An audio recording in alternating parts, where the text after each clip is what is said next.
Shri Vinod Kumar Jain, Manju Jain, Ajay Ritu Jain, Gurugram. Shrimati Vinod Kumari Jain, Sandeep Komal Jain, Abhishek Prerna Jain, Arhan Jain, Adirai Jain, Abhirai Jain, 20/7, Rajpur road, civil lines. Shri Sanjay Jain, Nidhi Jain, Ayush, Asmita, Banarsi Das estate, Delhi. Shri Subhash Neelkamal Jain, Siddhant Akshara Singhai, हर्ष सुनैना जैन, खनक अरुण्या सिंघई एवं समस्त जताराजी परिवार, जबलपुर, मध्य प्रदेश। राकेश जैन, मुकेश जैन, राजीव जैन, निहित, राहुल, अंबुज, अंकुर, शुभम, गौरी, प्रियांक, अरहान, आयांश, नक्श जैन, कृष्णानगर, दिल्ली। शांति धारा के लिए संपर्क करें 9784857991। किसी भी राशि के लिए कोई आग्रह नहीं है। अति प्राचीन मनोरथपूर्ण मुनि सुव्रतनाथ अधीक्षक क्षेत्र, हस्तेड़ा, जयपुर से 65 किलोमीटर की दूरी पर सीकर रोड पर स्थित है। यहाँ 880 वर्ष प्राचीन विक्रम संवत 1209 1008 श्री मुनि सुव्रतनाथ भगवान की भव्य प्रतिमा विराजमान है। यह अधीक्षक क्षेत्र प्रवासी समाज द्वारा संचालित है। श्री सागर सविता जैन, ऋषभ विहार, Delhi. Shri Siddhant Jain, Prem Shanti apartment, civil line, Delhi. Sunita Jain, Sachin Monika Jain, Disha Jain, Vinam Jain, 12A Shriram road, civil lines, Delhi. Shri Kund Kund महिला सभा, कुंद कुंद, भारती, नई दिल्ली। तीन भुवन में सार, बीते राग विज्ञानता, शिव स्वरूप शिविकार, नमः त्रियोग समार के। छैनाला ग्रंथ का स्वाध्याय चल रहा है। 5वें नंबर की ढाल प्रारंभ हो गई है और अभी तक 2 छंद के आधार पर हमारी चर्चा यहाँ पर हुई है। और दूसरे नंबर के छंद में विशेष बात कही थी, जब ये जीवात्मा अपने शुद्धात्मा को जानता है, निजात्मा को जानता है, तभी जीव को मोक्ष की प्राप्ति का योग बनता है। आत्मा को जाने बिना, आत्मा को पहचाने बिना जीव मोक्ष की प्राप्ति करने में समर्थ नहीं होता है। आत्मा का स्वरूप कैसा है, इस आत्मा को जानने पहचानने की बात कही जा रही है। तो समय सार ग्रंथ में 49 नंबर की गाथा में कहा है कि आत्मा अरस है, अरूप है, अगंध है, अव्यक्त है, अशब्द है, अनिर्दिष्ट संस्थान वाला है, अलिंग ग्रहण स्वभाव वाला है और चेतना गुण वाला कहा गया है। समय सार में कलश आता है, बहुत मार्मिक कलश आता है। आत्मा स्वभावम परभाव भिन्नम, आपूर्णमाद्यंत विमोक्तमेकम। आत्मा का स्वरूप प्रभाव से भिन्न है। अपने आप में आत्मा पूर्ण है, परिपूर्ण है और विलीन संकल्प विकल्प जालम, संकल्प विकल्पों से आत्मा का स्वभाव कहते पार है। ऐसा आत्मा जब जानने पहचानने में आता है, तब जीव को मोक्ष सुख की प्राप्ति का रास्ता उसे सुलभ हो जाता है। जैसे तिल में तेल है, ज्यों चकमक में आग, और तेरा प्रभु तुझ में बसे, जाग सके तो जाग। हमारा भगवान आत्मा शरीर के भीतर कहते हैं बैठा हुआ है। शरीर तो अशुचिमय है, पर आत्मा का जो स्वरूप है वो शुचिमय है, पवित्रता को लिए हुए है। हमारे दौलत राम कवि ने एक भजन भी लिखा है, कातम रूप अनुपम अद्भुत, याही लखो भव सिंधु तरो। कि विश्व में आत्मा का स्वरूप ही अनुपम है, अद्भुत है, इसको देखो और संसार सागर से पार हो जाओ। दुनिया में सबसे न्यारा यह आत्मा हमारा। ऐसी आत्मा को जान करके मोक्ष सुख की प्राप्ति की तैयारी प्रारंभ हो जाती है।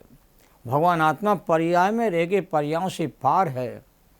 भजन में लिखा है कि बड़ा अचंबा लगता है, तू अपने से अनजान है, और पर्यायों के पार देख ले, तू स्वयं भगवान है। क्योंकि निज भगवान आत्मा के आश्रय से ही रत्नत्रय के परिणाम प्रकट होते हैं और रत्नत्रय के परिणाम से जीव को मुक्ति का योग बनता है। वह आत्मा दिखाई नहीं देता, कि आत्मा अरस है, अरूप है, अगंध है, अव्यक्त है, चेतना गुण वाला है। अमूर्तिक आत्मा है, अरूपी आत्मा है। जैसे दूध में घी है, विश्वास है हमको, फूल में खुशबू है, हमको विश्वास है, और वायर में करंट है, हमको विश्वास होता है, मेहंदी में लालिमा होती है, ये हमको विश्वास होता है, नींबू में रस है, विश्वास है, गन्ने में मिठास है, ये हमको विश्वास। वैसे ही शरीर में शुद्धात्मा है, ऐसा हमें पक्का विश्वास और ध्यान करना चाहिए, तभी आत्मा कहते हैं आपको, और हमें वो जानने पहचानने में, अनुभव में आएगा। और आत्मा को जानने पहचानने से मुक्ति का द्वार कहते खुल जाता है। आज हमारी विशेष चर्चा छंद नंबर 3 के आधार पर प्रारंभ होने वाली है। 12 भावनाओं में पहली जो भावना आती है वो अनित्य भावना है। यौवन ग्रह गोधन नारी, है गए जन आज्ञाकारी, इंद्रिय भोग चिने थाई, सोरे धनु चपिला चपिलाई। कितने सुंदर ये छंद हैं, गाते रहो, गुनगुनाते रहो। अर्थ क्या है? यौवन माने जवानी, गृह माने घर, गो माने गाय, धन माने रुपया पैसा, नारी माने स्त्री, है माने घोड़ा, गए माने हाथी, जन माने कुटुंबी, आज्ञाकारी माने आज्ञा मानने वाले, नौकर चाकर सेवक, इंद्री भोग माने 5 इंद्रियों के भोग, सुर धनु माने इंद्रधनुष, और चपला माने बिजली की, चपलाई माने चंचलता के समान, छिन्न माने थाई, छिन्नथाई माने क्षण मात्र रहने वाले हैं। भावार्थ इस प्रकार है, यौवन घर, पशुधन, स्त्री, हाथी, घोड़ा, आज्ञाकारी, नौकर चाकर, सेवक, इंद्रियों के भोग, ये सब अनित्य हैं, ये क्षण भंगुर हैं, कुछ समय के लिए पुण्य के योग से प्राप्त होते हैं, सदा के लिए नहीं है और सबके लिए नहीं है। जैसे इंद्रधनुष और बिजली चंचल है, वैसे ही सारे संयोग विनश्वर और कहते हैं नाशवान है। ऐसा चिंतन करना ही अनित्य भावना है। संसार शरीर भोगों की अनित्यता का विचार बार बार करना और आत्मा की नित्यता का विचार चिंतन बार बार करना अनित्य अनुप्रेक्षा है। कोई भी संयोग शाश्वत नहीं है, हर संयोग का नियम से वियोग होता है। हमारे कुंद स्वामी ने कहा, एगो में सास दो वादा धनतन ना लक्षणों शेषता में बायरा भावा सब्बे संयोग लक्षणा। विश्व में एकमात्र आपकी अपनी आत्मा ही शाश्वत है, नित्य है, और आत्मा के अलावा जितने संयोग हैं वो सारे कहते हैं अनित्य है, विनाशिक हैं। संयोगों से भिन्नता का ज्ञान होना और संयोगों की असारता का ज्ञान होना और संयोगों की क्षण भंगुरता का यथार्थ ज्ञान होना ही अनित्य भावना का मूल सार है। जो चिंतन राग देश से परे होता है वही चिंतन जीव के लिए हितकारी होता है। राग देश वाला चिंतन मनन जीव के लिए अहितकारी होता, कर्म बंधन का कारण होता है। वस्तु का स्वरूप नित्य अनित्यात्मक है। प्रत्येक वस्तु नित्य भी है और अनित्य भी है।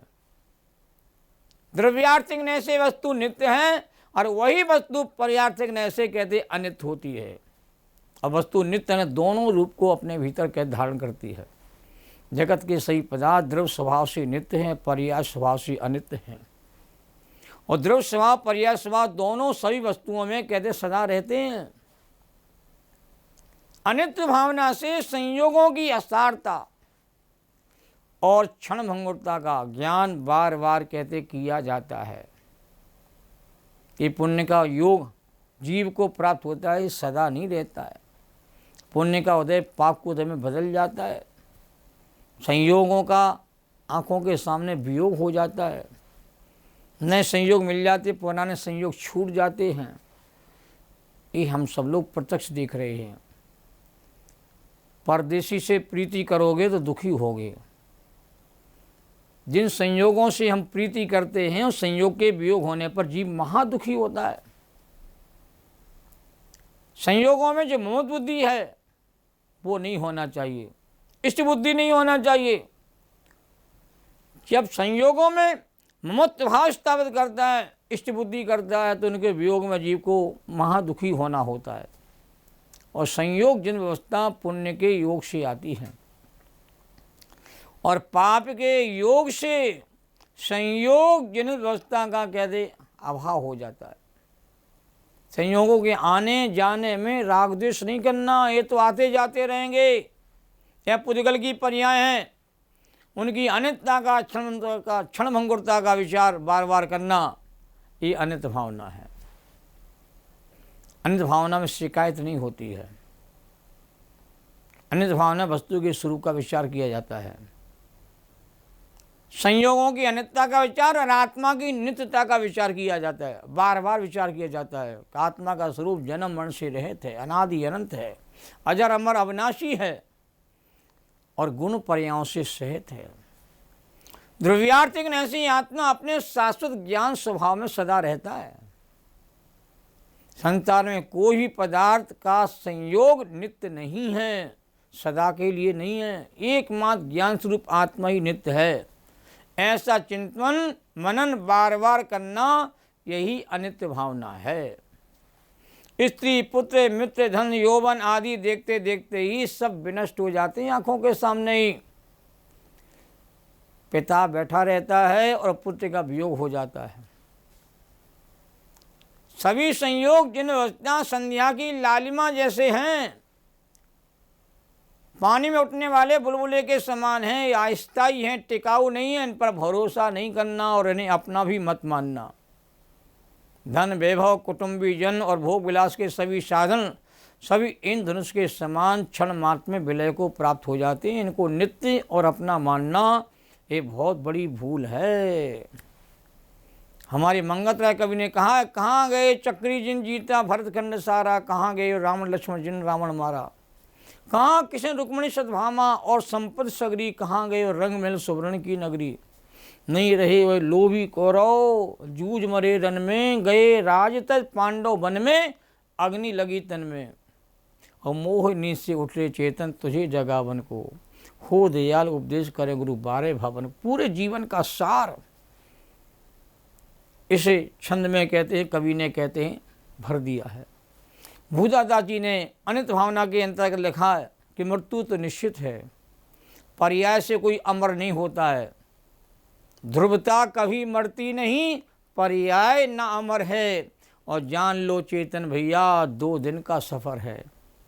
राजा राणा छत्रपति हाथिन के सवार, और मरना सबको एक दिन अपनी अपनी बार। चाहे राजा हो, चाहे राणा हो, चाहे महाराजा हो, चक्रवर्ती हो, सभी के जाने का नंबर लगा हुआ है। कोई यहाँ सदा रहने के लिए नहीं आया है, कोई यहाँ सदा रह नहीं सकता है। पर यह मोही प्राणी सोचता है कि सबके जाने का नंबर आ जाएगा, पर शायद मेरा नंबर नहीं आएगा, शायद मैं किसी जुगाड़ से अपने आप को बचा लूँगा। यही तो मोह की लीला है। ये जीवन अस्थिर है, स्थिर नहीं है, सदा रहने वाला नहीं है। जब आना हुआ है तो जाने को तैयार रहना चाहिए। आने वाला जाता, यही वस्तु का स्वभाव है। और जीव आते रहेंगे, जाएगा कोई नहीं, तो व्यवस्था किसी को स्वीकार नहीं होगी। विचार करना चाहिए।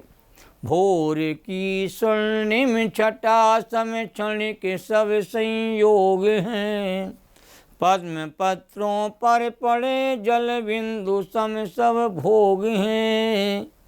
कि संपूर्ण संयोग सूर्योदय कालीन स्वर्णिम छटा के समान क्षणभंगुर है। सूर्य का उदय भी कहते ढलना प्रारंभ हो जाता है, जीवन भी ढल जाता है, संयोग भी छूट जाते हैं। तो वस्तु का स्वरूप है। और पापोदय पुण्य को उदय से प्राप्त भोग भी कमल के पत्रों पड़े हुए जल बिंदुओं के समान कहते क्षणभंगुर ही हैं। पुण्य का उदय भी टिकता नहीं है। अंजुली जल सम जवानी क्षीण होती जा रही, पड़ते के पल जर जर जरा नजदीक आती जा रही। काल की काली घटा प्रत्येक क्षण मंडरा रही, किंतु पल पल विषय तृष्णा तरुण होती जा रही।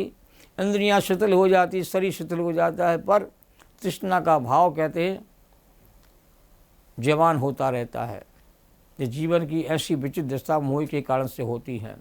तो अज्ञान जन व्याकुलता दूर करने के साथ साथ राग द्वेष जन व्याकुलता को दूर करने के लिए हमें संयोगों पर्यायों की अस्थिरता क्षण भंगुरता का चिंतन आवश्यक है। सभी के लिए उपयोगी है, सभी के लिए शुभकारी है कि संयोग भी अस्थिर हैं और पर्याय भी अस्थिर है। न संयोग टिकाऊ है न पर्याय टिकाऊ होती है। ऐसा चिंतन सबके लिए सुखकारी है, शांतिदायक है। कभी कभी समय दृष्टि भी संयोगों के वियोग में दुखी होते देखे गए। चात मोह के तीव्र उदय में रामचंद्र जी जैसे सम्य दृष्टि जीव का चित्त भी आकुल व्याकुल हो उठा।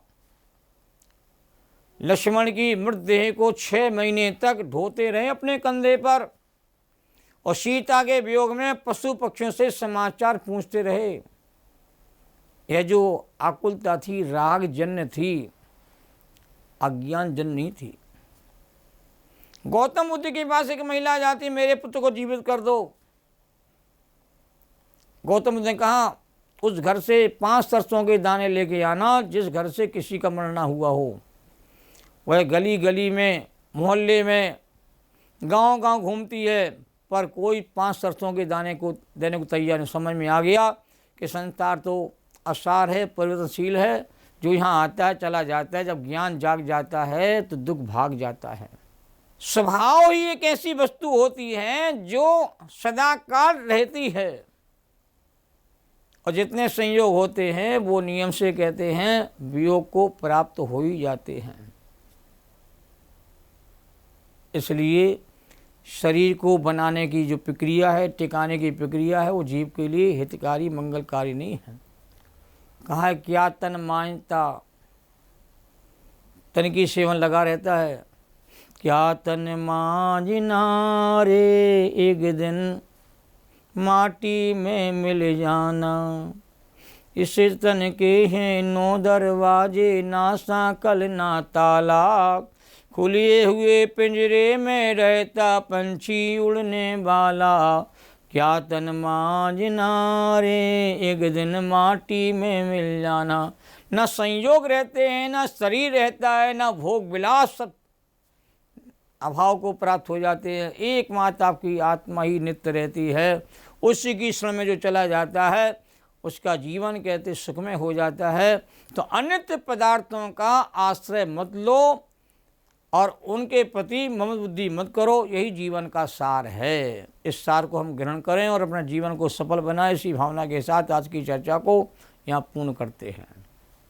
सहजानंदी शोध स्वरूपी अविनाशी में आत्मस्वरूप, ज्ञानानंदी पूर्ण निराकुल सदा प्रकाशित चेतन रूप, सदा प्रकाशित चेतन रूप। निज निधि निज में बताई जो किया उपकार है, उसके लिए जिन वाणी माँ को वंदना शतवार है। जैनम जयतु शासनम।